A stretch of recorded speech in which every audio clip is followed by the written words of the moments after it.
মাঝে মাঝে প্রিয়জনদের সাথে দূরত্ব বাড়িয়ে দিতে হয়, তাদের বুঝিয়ে দিতে হয় আমিও মানুষ, আমারও মন খারাপ হয়, আমারও আত্মসম্মান বোধ আছে, আমিও এড়িয়ে চলতে জানি, কথার আঘাতে আমিও রক্তাক্ত হই। আসসালামু আলাইকুম, কেমন আছেন আপনারা সবাই?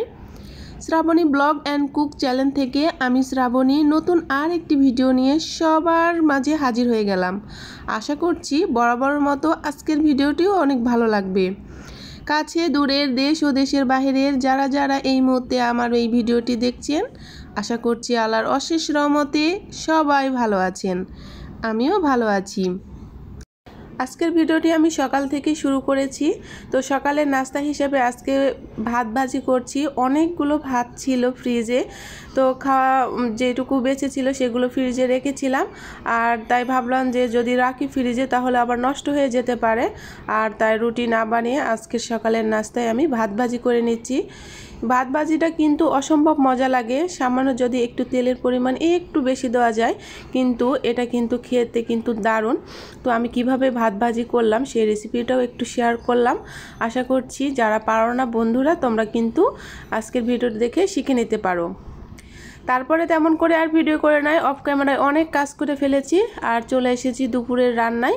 দুপুরের রান্নায় আজকে মজার মজার রান্না করব আর সেগুলো তোমাদের সাথে শেয়ার করব। আজকে আমি পাঙ্গাস মাছ দিয়ে কচুরলতি রান্না করব। যদিও চিংড়ি মাছ এটার সাথে খুব একদমই ভালো যায়, পাঙ্গাস মাছও কিন্তু এটার সাথে ভালোই লাগে খেতে এটা দিয়ে। তো ভাবলাম চিংড়ি মাছ যেহেতু বাসায় নেই, কি আর করা যাবে, পাঙ্গাস মাছ দিয়ে রান্না করি। আর পাঙ্গাস মাছ দিয়ে কিভাবে রান্না করি আমি সেটা দেখিয়ে দিচ্ছি তোমাদের মাঝে। তো আশা করছি আজকের ভিডিওটি অনেক ভালো লাগবে। রান্না বান্না সব কিছু মিলিয়েই তোমাদের সাথে আমি পুরোটা ভিডিও জুড়ে থাকবো, তোমরাও থাকো।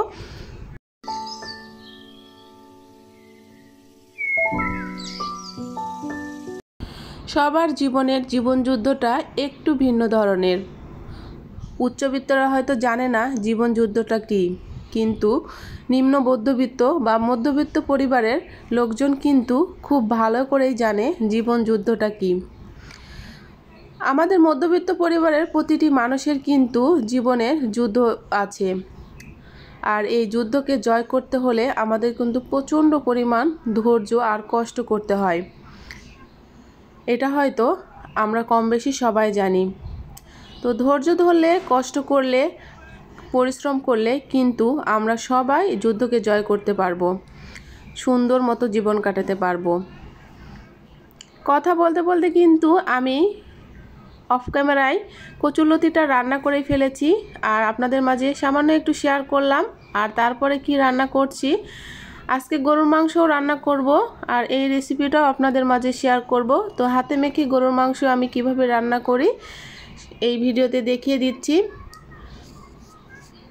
গরুর মাংস রান্না করতে পারেন না এমন লোক তো খুবই কমই লোক আছেন, তো তারপরেও আপনাদের মাঝে একটু শেয়ার করতেছি। যারা নতুন রাঁধুনি আছেন, নতুন বৌমা হয়েছেন, তাদের আসলে একটু উপকার হবে। এক একজনের রান্নার স্টাইল কিন্তু এক এক রকম। আমি মাঝে মাঝে হাতে মেখে রান্না করি, আবার অন্যভাবেও রান্না করি। তো আজকে আমি হাতে মেখে গরুর মাংস রান্না করব। তো হাতে মেখে গরুর মাংস রান্না করলে কিন্তু অসম্ভব মজা হয়। তো আগে থেকে ম্যারিনেট করে রাখলে কিন্তু আরও বেশি ভালো হয়। তো যেহেতু হাতে সময় কম, তো ভাবলাম যে একবারেই করে ফেলি। তো সবগুলো মশলা দিয়ে, মাংসের মশলা দিয়ে আমি খুব ভালো করে হাত দিয়ে মেখে নিয়েছি। আর এখন আমি পানি দেই না, যে মাংস থেকে যে পানিটা বের হয়েছে সেই মাংসটা আগে পানিটা কষিয়ে নেব, তারপরে কষানোর জন্য পানি দেব। কষানো শেষ হয়ে গেলে আবারও ঝোল দিয়ে দিব। তো এভাবে পর্যায়ক্রমে দুইবার পানি দিয়ে আমি কিন্তু মাংসটা সিদ্ধ করে নেব।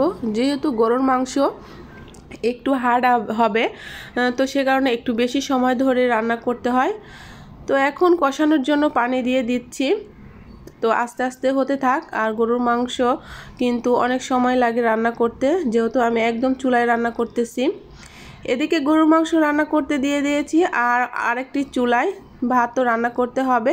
ভাতের চালটা আগে থেকে ধুয়ে নিয়েছিলাম আর এখন চুলাতে বসিয়ে দিলাম। গ্যাসের পরিমাণ একদমই কম, দেখতে পাচ্ছেন কি অবস্থা। তো এরকম গ্যাসে কিন্তু রান্নাবান্না মজাও হয় না আর অনেক পরিমাণ দেরি হয়। তো কি করব, জীবন তো চালাতে হবে, খেতে তো হবে, রান্না করতে হবে। আর এইরকম করেই আমাদের মধ্যবিত্ত পরিবারের দিনকাল যায়। রান্নাবান্না শেষ করে আর ছেলের জন্য টিফিন বানাতে চলে এসেছি। আর আজকে ছেলের জন্য চিকেন বল রেসিপি আপনাদের মাঝে শেয়ার করব। তো চিকেন বল তৈরি করছি ছেলের জন্য, আর সেটা একটু দেখিয়ে দিচ্ছি। ঘরে থাকা উপকরণ দিয়ে খুব সহজভাবে আমি যেই চিকেন বল তৈরি করব। তো আশা করছি আপনাদের কাছে অনেক বেশি ভালো লাগবে। আমার কথায় কাজে যদি কোনো ভুল ত্রুটি হয়ে থাকে চাইলে আমাকে ক্ষমাসুন্দর দৃষ্টিতে দেখবেন। মানুষ মাত্রই কিন্তু ভুল হয়।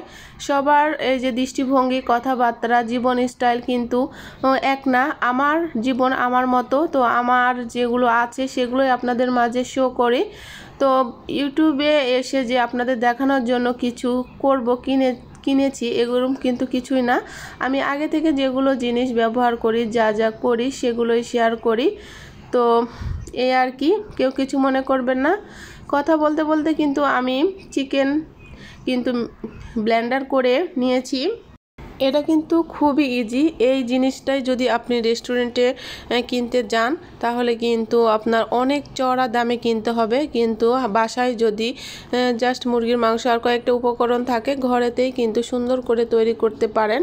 আর আমার বাচ্চারা কিন্তু খুবই পছন্দ করে এই চিকেন বলটা। মাঝে মাঝে আমি তৈরি করি আর আপনাদের মাঝে শেয়ার করি। তো এই যে সবগুলো বল কিন্তু আমি অফ ক্যামেরায় করেছি। আজকে আর চাচ্ছিলাম না ভিডিওটি বড় করতে, অলরেডি অনেক বড়ই হয়ে গেছে। অনেকেই আবার বেশি বড় ভিডিও দেখতে পছন্দ করেন না। তো আশা করছি আজকের ভিডিওটি পুরোটাই দেখে নেবেন, কেউ টেনে হিঁচড়ে ভিডিও দেখবেন না। তো আমি কিন্তু চিকেন বল তৈরি করে গরম পানিতে দিয়ে খুব ভালো করে কিন্তু সিদ্ধ করে নিয়েছি। এরপর আমি এবার পানি ঝরার জন্য রেখে দেব। তারপর পানি যখন একদম শুকিয়ে যাবে, ঝরে যাবে, তখন আমি ভেজে নিব। বেশ অনেকক্ষণ কিন্তু আমি রেখেছিলাম। এই যে এখন ভেজে নিচ্ছি। কড়াইতে, ছোট্ট একটি কড়াইতে আমি একটু তেল দিয়ে, আসলে একটু ডুবো তেলে ভাজতে হয়। আমি যেহেতু ছোট কড়াইতে ভাজছি, তো আমার যেটুকু পরিমাণ সেটুকু দিয়েছি। আর সবগুলো কিন্তু ভাজবো না, অর্ধেক ভাজবো আর বাকিগুলো কিন্তু সংরক্ষণ করে রেখে দিব ডিপ ফ্রিজে। আসলে একদিন তৈরি করলে 2-3 দিন আসলে অনায়াসে চলে যাবে। তো আজকের ভিডিওটি আপনাদের কাছে কেমন লাগলো অবশ্যই কিন্তু কমেন্ট বক্সে জানাতে ভুলবেন না। তো ওভারঅল ভিডিও কেমন লাগলো অবশ্যই আমাকে কিন্তু কমেন্ট বক্সে জানাবেন। আপনারা যদি ভুল হয়ে থাকে তাও বলবেন। এই যে কথা বলতে বলতে কিন্তু আমার চিকেন বল একদমই ভাজা হয়ে গেছে। এখন আমি উঠিয়ে নিচ্ছি। পরবর্তী ভিডিও দেখার আমন্ত্রণ জানিয়ে আমি এখানেই বিদায় নিয়ে নিচ্ছি। দেখা হবে নতুন আরেকটি ভিডিও নিয়ে। সবাই সুস্থ থাকবেন, ভালো থাকবেন। আল্লাহ হাফেজ।